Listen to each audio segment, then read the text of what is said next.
So where we left off last was when the United States finally declared war against Germany after the Zimmermann telegraph and the unrestricted submarine warfare announcement. So we have to start this process of mobilization now, and I've talked about mobilization before and how important it is. And I mean, it can take months to shift your military from peacetime to wartime, and be completely supplied and ready to go into battle. And that's just your military. That doesn't even include transferring your or transforming your economy from peacetime to wartime. All of this stuff is really hard. It can take quite some time. Now, we've already started shifting our military to wartime. I talked about that before with the National Defense Act and the Naval Construction Act. So both of those things have increased the size of our military and the power of our military already.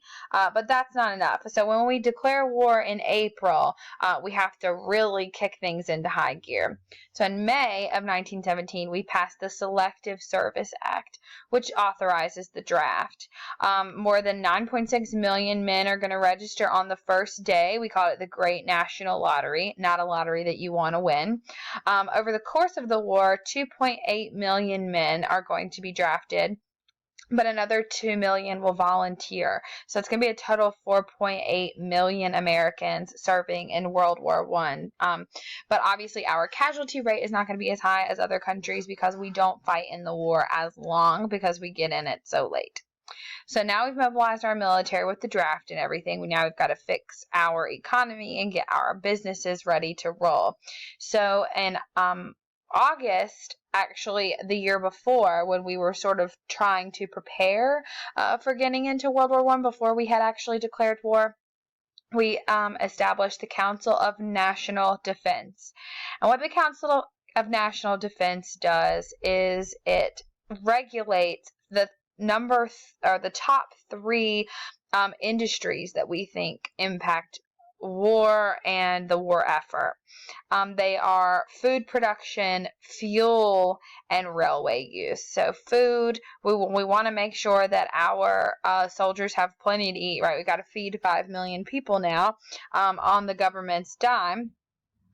Fuel, coal, and petrol distribution. We need to make sure that our tanks can run, that our factories are running to produce ammunition. We need to make sure that our railways and trains are equipped to run.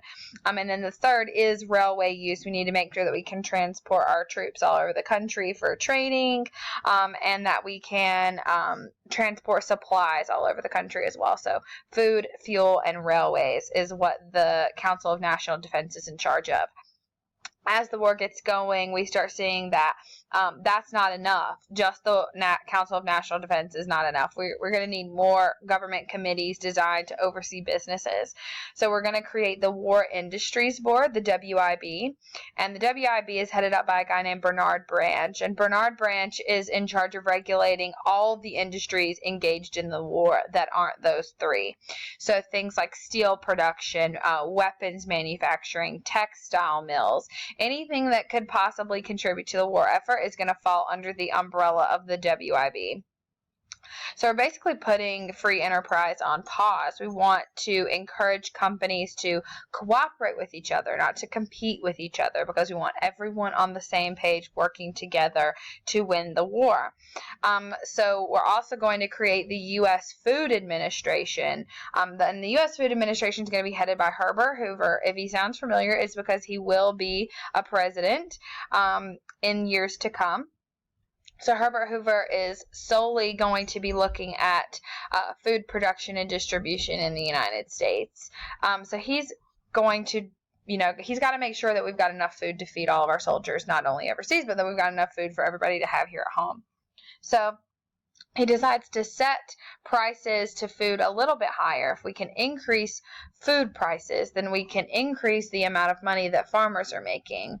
And if farmers are making more money, then they can put more money back into their land and create more of their crop next year, which will help us to keep food production high. So he does that, and that works great. He also launches a big campaign to get people to conserve food. That's really important. We want to make sure that we're not wasting any food, so the food we are producing is either being used or eaten by people here at home, or it's going overseas for the war effort. All of that is super important.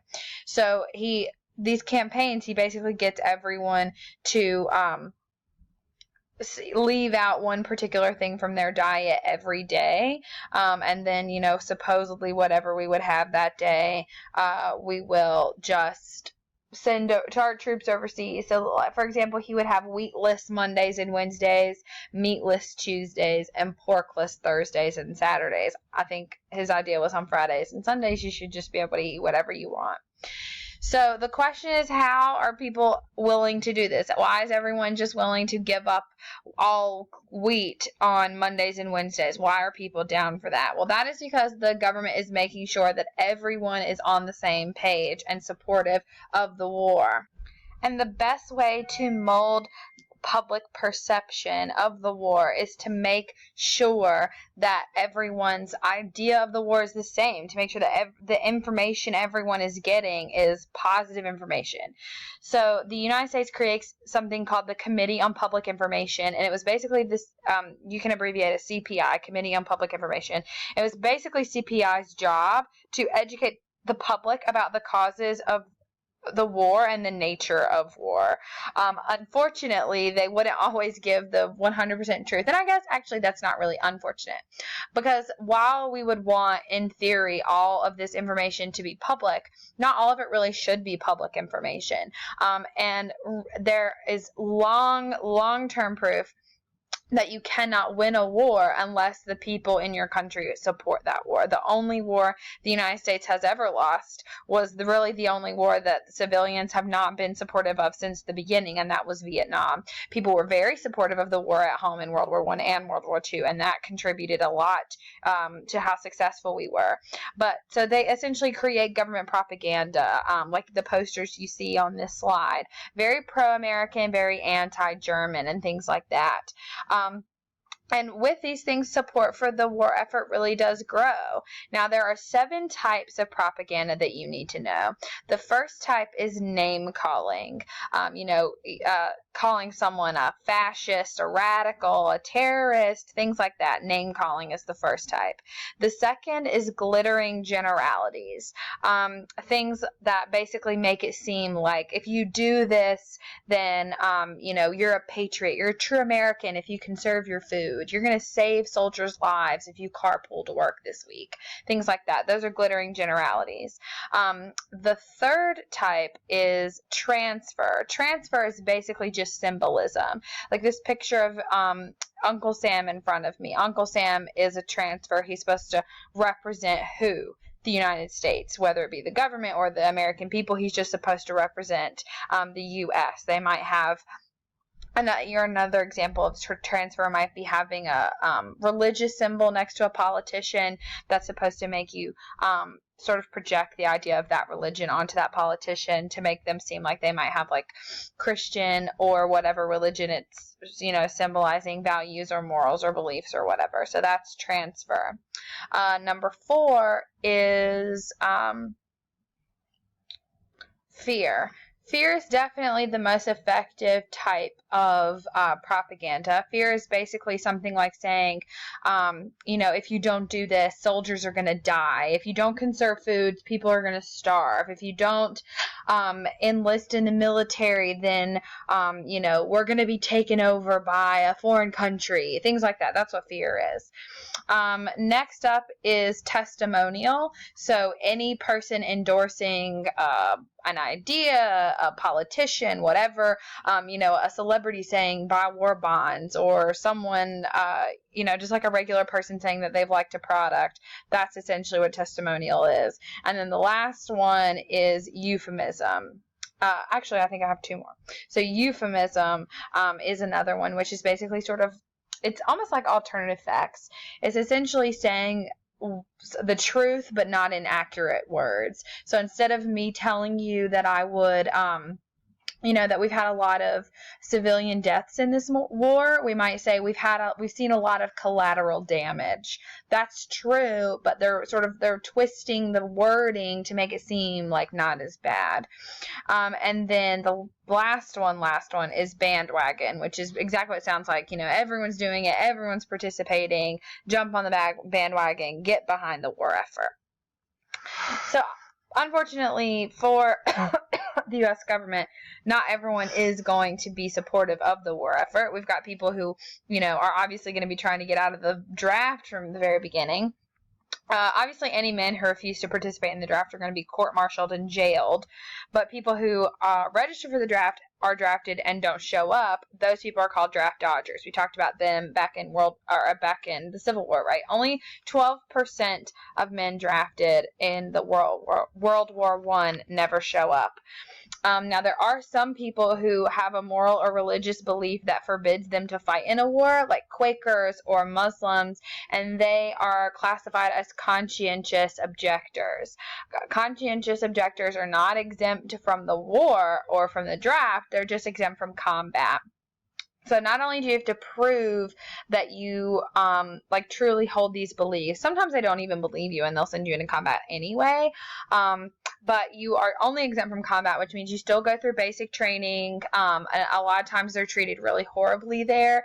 You can see by the propaganda poster on the far right on this slide, this is how they're painting conscientious objectors to look, just like weenie type of guys who, they're only not participating in the war because they're afraid, so they're cleaning. So they would do non-combat jobs. They might train other people, maintenance, cooking, things like that. That's the type of stuff that conscientious objectors would do.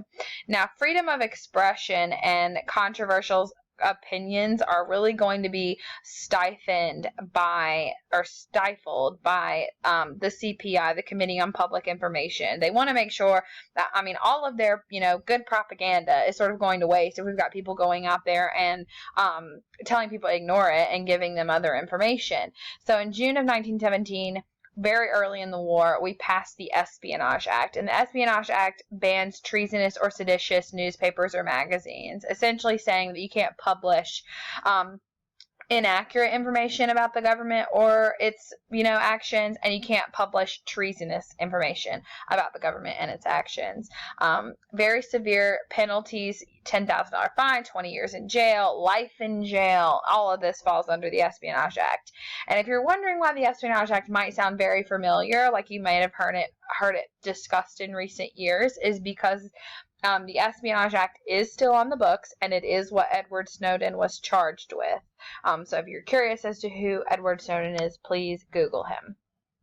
So a year later, in 1918, we will also pass the Sedition Act. The Sedition Act is different because it bans not print, but speech. So it's unlawful to use disloyal speech about the American government, constitution, or military.